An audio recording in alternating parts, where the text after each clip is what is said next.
Hello and welcome! This is Gunner, and we're back with some more Wargame Red Dragon. In the last video, I initiated a naval assault on Seoul, and although the naval assault went well in my opinion, we didn't achieve enough victory points to actually get the victory and capture the region, so we're going to have to follow that up in the future. But for now, we need to focus down here around Busan and make sure that we do not let it fall into enemy hands. Now, looking at the situation, I believe we can initiate the attack in this region without any more support. Now, I don't believe, yeah, I can't really move any units out. I can move them here, but I wouldn't be able to move them over here because this region is the one that I think needs the support. Now, we do have some political power points that we can get that support if we need it. But I am a little bit concerned with the number of casualties we took in the previous battle here. I just don't think we can hold out, or we're going to have a hard time holding out. I have no ability to, as we take a look here, I have no ability to attack the air. I only have a single platoon of anti-tank troops. I only have a little over a single platoon of normal infantry. Really, all that I have left here is this reservist infantry. So we've taken a lot of casualties here, and it's going to be tough to hold out. We do have this engineer battalion, which is more or less full strength, but their abilities are somewhat limited with the type of troops that they have. So definitely, I think we need support in here. But let's take a look at the region at hand, which is here. What are we facing? So we've got a tank battalion here, which consists of T-55s and Type 63s, which both have the same AP power. The accuracy is a little different between the two tanks, but otherwise, their AP power is identical. It looks like the Type 63s have very little armor, though, so the T-55s have quite a bit more armor, but still not that great for a tank. Now, the only other thing that they have in here is an artillery company, so our heavy tanks should do quite well. So if we get a... there we go. If we are able to look at them, we can see our AP power well exceeds their ability to defend. Their armor will be penetrated easily, and our frontal armor is at 17, which is above the 11 that they can do, that they can pierce. So we should be able to hold out very well against the enemy armor here, and they really don't have anything else in this region, so I don't think we really need the help of anything else in this region. Now, if we take a look at what they have in reserve here, they do have an anti-tank company, and they do have attack helicopters here, so we probably would initiate this fight now rather than wait, because they may be able to get that capability of defeating our heavy armor. But I think just with the use of our heavy armor, we should be able to be victorious here. So before we do that, though, from what we found out earlier, we can R&R units that have enough initiative points to do so. Oh, actually, no, we can't because they're engaged. Okay, so it'd have to be before we're engaged. Yeah, that seems to be the case. All right, so we wouldn't be able to take advantage of that. So whatever cohesion we have, which is pretty much none, we're going to have to deal with. But they have no cohesion either. So let's go ahead and do this fight here and see how it goes.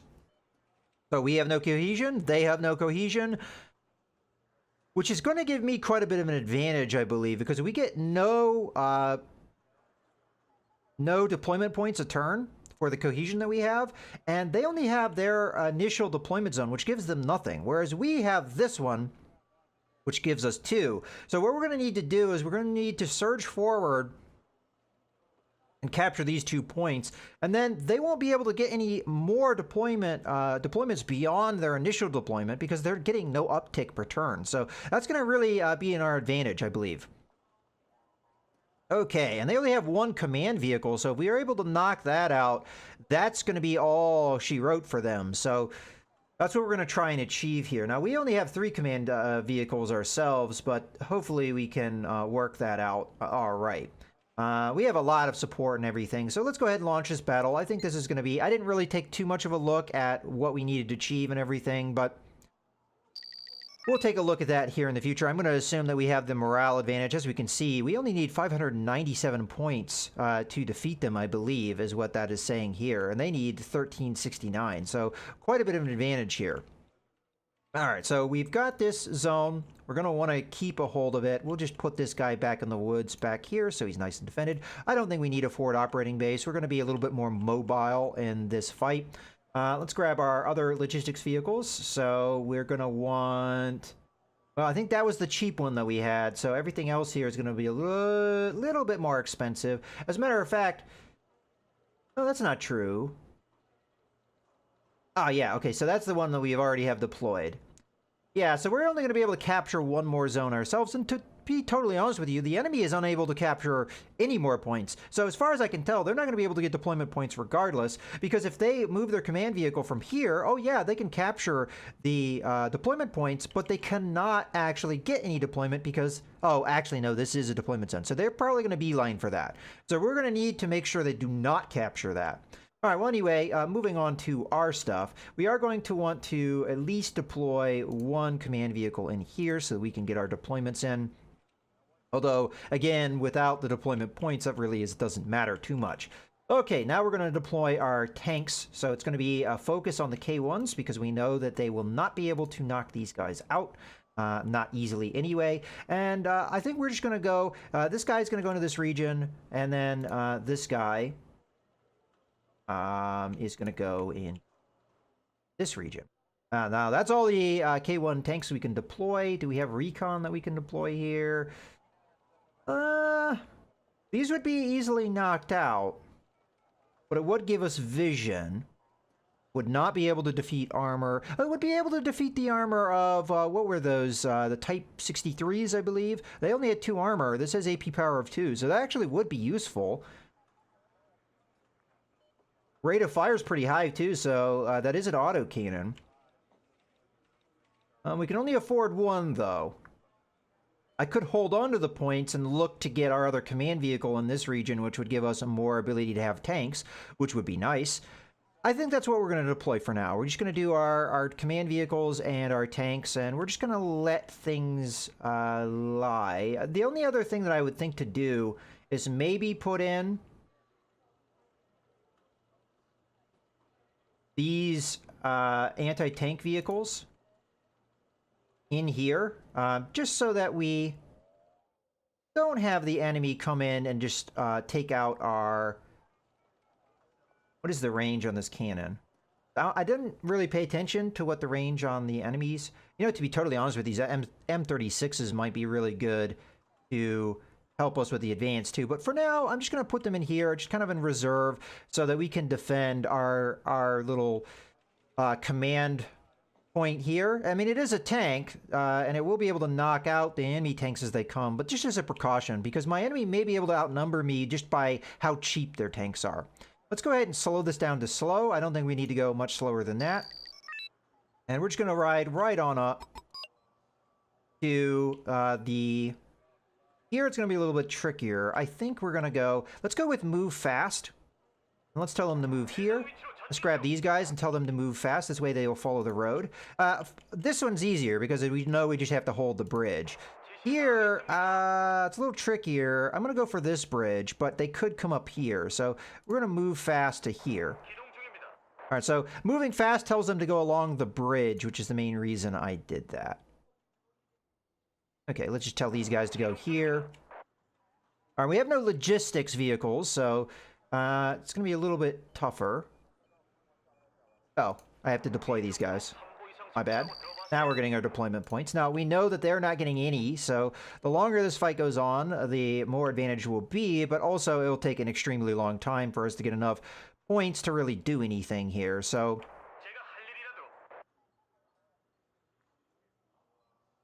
So far, so good. Let's go ahead and have them move fast beyond. Oh, let's have them stop. Okay, we know that they will not be able to penetrate my armor, but we also don't want them to overrun us if we can avoid it. Alright, so they're going to cross the bridge, and we're going to have our other tanks come in here and maybe do a flank. Although, again, we don't want them to be able... Okay, so we just saw there, our K1s were able to very easily knock the enemy out. Let's go ahead and continue. We took a little bit of damage on one of our tanks, but... We don't have really a way to repair... You know what? I say that. Grab our logistics truck here and have it come over here to repair. We'll have our other K1s come up and see if we can find the enemy. The problem is if they're hiding in the woods, we may get flanked and they may have enough AP power to do enough damage to us to worry about. So I'm going to take it a little easy. But if we find their command vehicle, that will be all she wrote. And again, they have no ability to get more reinforcements here, so just move up. Now, usually speaking, you don't want to use tanks in an urban environment, but we know they don't have any infantry, so we're a little less vulnerable there. I'm just going to go ahead and move on up to here. Okay, cargo vehicle is on the way. Eventually, we're going to get a command vehicle, and we're going to put it in this point, which will give us closer deployments, but it will also give us more points to work with. So that's going to be my next objective. Right now, we're just trying to search and find their command vehicle, which I'm going to assume is somewhere here, in the back corner here. Aha, there we go. Okay, took out another tank. It's quite possible there's not alone. Okay, they have moved their command vehicles, so they no longer even have a deployment zone. Now, if we kill this one command vehicle, that's going to be it for the enemy. That they will be dead, I believe, because no command vehicle means dead unit. Aha, there we go, command vehicle. Okay, they may have attacked me from the flank there, but there we go. We just took out the command vehicle, and there we go. That was it. That was the battle. So, as you can see there, all we needed to do is find that command vehicle, and we were able to knock it out. It doesn't say it destroyed them, but they have no longer any command vehicles, so I would imagine that would happen. But in any case, we get a total victory. The battle stopped because the enemy's last command unit on the battlefield has been destroyed. The enemy force routed because they endured a total defeat. We've gained 2 morale points. We lose cohesion. We didn't have any to begin with. And they lose a morale point as well. And cohesion, which they didn't have either. So there we go. We didn't take any casualties whatsoever on our side, and that was just, we had such an advantage, we were able to take it. Okay, let's go ahead and see what happens as a result of this. So they are going to flee. Our units no longer have initiative because they have done their fight. I'm actually somewhat surprised that this unit even is still alive. I would have thought the command vehicle being destroyed would have done it, but oh, you know, they don't have any command vehicles here at all. If I could actually mount an attack here, I think this entire group would die because they don't have a command vehicle. They cannot initiate combat. I can't do that now, though, because I don't have any units in range. At least I don't think so. Yeah, we would run out.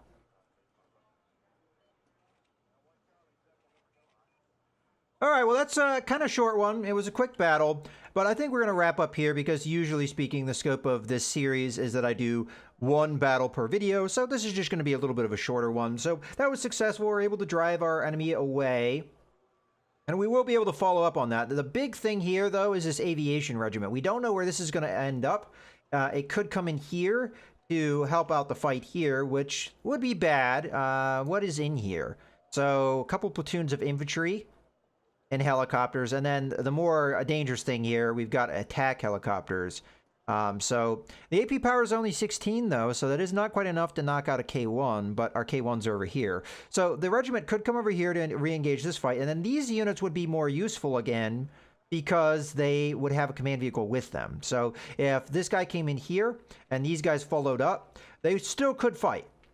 If that does not happen, if this unit goes over here or stays where it is or whatever it does, and we're able to follow up here, we would be able, I think, to annihilate this entire unit because they have no command vehicles. As far as I understand the way the game works. Maybe I don't understand it fully, but in any case, that's what I think we have for this turn. In any case, or this video. In any case, I hope you guys have enjoyed. This is Mouse Gunner, signing out.